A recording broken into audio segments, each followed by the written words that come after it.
In a future where digital consciousness offers a seductive escape from death, the ultra-wealthy manipulate the system to secure eternal influence while the poor are trapped in endless servitude, even after death.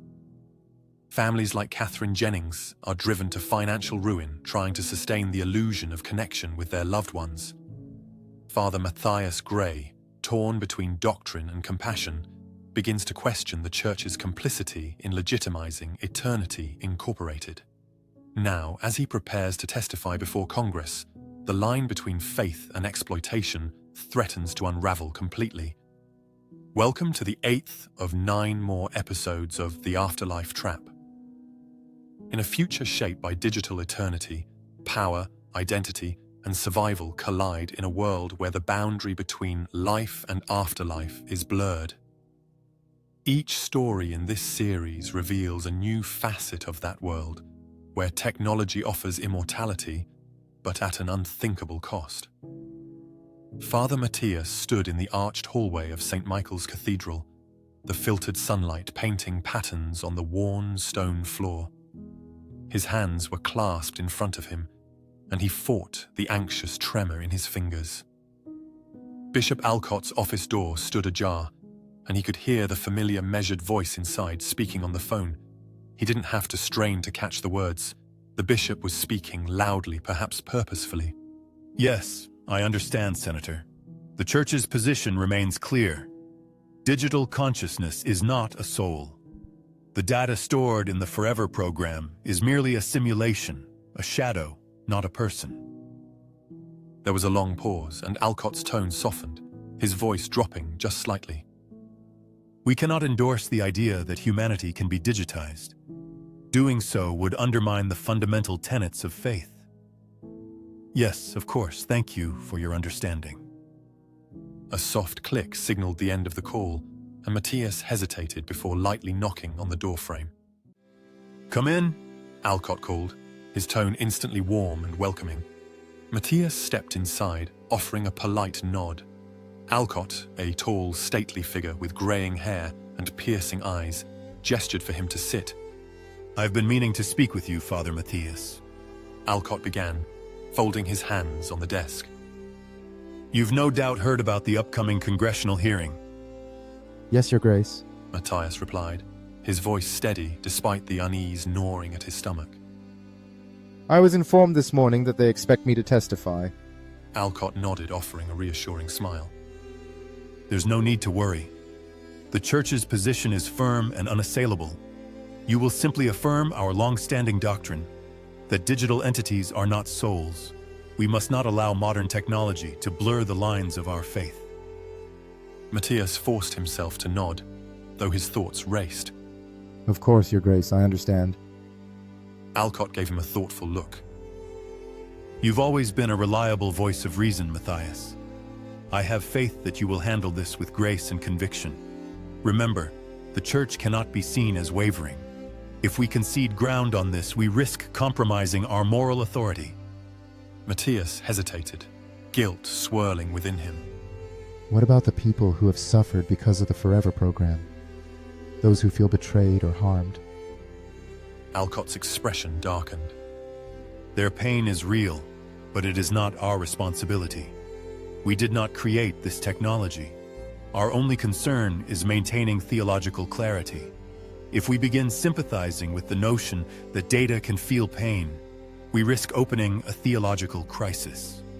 Matias swallowed back his unease. Understood. Alcott gave him a reassuring pat on the shoulder. Go with God, Father Matthias. Speak with conviction and protect the integrity of the Church. As Matias left the office, a knot of dread tightened in his stomach. He couldn't shake the faces of the families that had come to him, parishioners like Teresa, who had lost everything in the hope of preserving their loved ones. The Church's stance felt increasingly hollow and heartless, and his conscience gnawed at him. The Congressional hearing room was a grand, imposing space with high ceilings and polished wood. Rows of seats stretched in neat lines filled with reporters, politicians, and concerned citizens. Matias sat at the witness table, feeling exposed and vulnerable under the scrutiny. Ava Moreno sat at the opposite end of the table, poised and confident. Her presence was commanding, and Matthias couldn't help but feel a pang of resentment toward her ease. He knew her in her previous role as an Eternity Inc. lead family counselor, a euphemism for regional sales manager. But now she was Eternity Inc.'s face of PR. Her polished public relations face was always composed, always on message. Senator Harris, a stern woman with sharp eyes, adjusted her microphone and began. This session will continue the examination of the ethical and moral implications of the Forever program, including whether the program has exploited vulnerable individuals. Father Matthias, thank you for your willingness to testify today. Matthias offered a nod. Thank you for allowing me to speak, Senator. Harris glanced at her notes. Father, what is the Church's position on what are the entities that are stored in the Forever program by Eternity Inc.? Are these entities human, or are they souls? Matias hesitated, his mind flashing back to Alcott's warning. Senator, He said slowly. the Church's position is that the soul transcends the physical body at the moment of death. What remains in the Forever program is not a soul. Ava gave a satisfied smile, and Matthias felt a pang of guilt. Senator Harris continued. And yet, many people believe that these digital entities demonstrate emotions, memories, and responses consistent with human consciousness. How does the Church reconcile this with its stance? Matias struggled for words, his thoughts a jumble of conflicting emotions. Theologically speaking, the presence of memories and responses does not constitute a soul. It is a simulation, a preservation of thought patterns, not the essence of life. Harris raised an eyebrow. Then why are families reporting severe emotional distress after seeing their loved ones mistreated within the program? How do you explain the sense of suffering reported by these digital entities? Matthias felt his pulse quicken. I cannot speak to the specifics of how the program functions, but suffering, real or perceived, should be addressed with compassion. Ava leaned forward, her voice calm and assertive. The Forever program offers solace to those who have lost loved ones. We ensure that residents are treated with dignity and respect. Any claim to the contrary is either unverified or exaggerated. Harris shot Ava a sharp look. We have testimony that says otherwise, Ms. Moreno. Residents have reported being exploited, used as personal servants, or subjected to torment for the amusement of wealthy patrons. Ava maintained her professional smile. We conduct regular audits to ensure compliance. Patrons violating our guidelines are promptly banned. These incidents are isolated and do not reflect our overall mission. Senator Porter, a burly man with a bristling mustache, cut in. Father Matias, your parish received significant donations from Eternity Inc., did it not? Matthias hesitated. Yes. The Church has received contributions to support community outreach and charity initiatives. Porter's gaze sharpened. Would you say these donations influenced your willingness to endorse the Forever program? The question hung like a noose tightening around his throat. Matthias thought of Teresa, how she'd come to him, weeping, after her husband Martin was uploaded.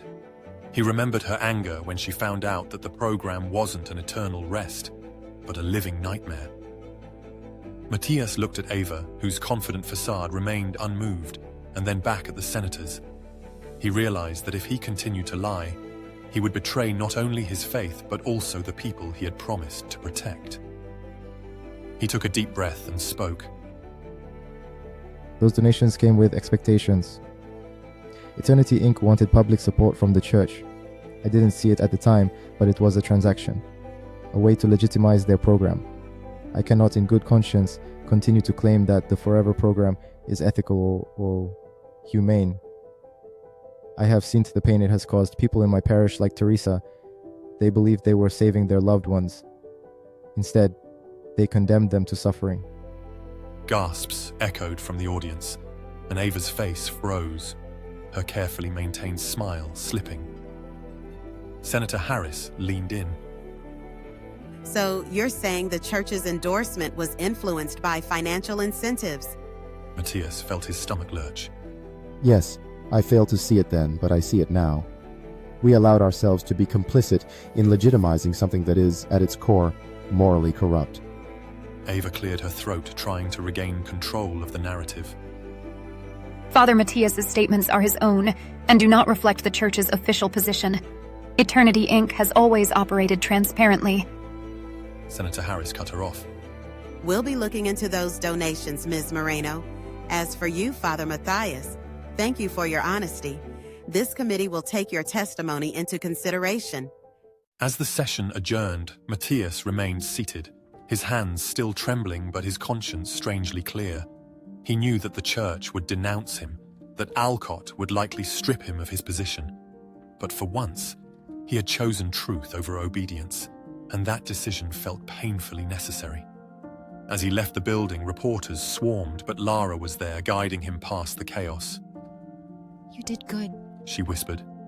Matthias gave a weary nod, unsure whether his actions would bring justice or just more pain, but he knew one thing. He could no longer pretend that doctrine was more important than human dignity. In our next episode of the Afterlife Trap, a familiar presence moves through a city that no longer recognizes her. Every step forward risks exposure, and something far worse. With nowhere left to turn, she follows a fragile thread of hope. What she finds may change everything. Don't forget to click the like button and subscribe to get updates as the next episode and other new videos become available.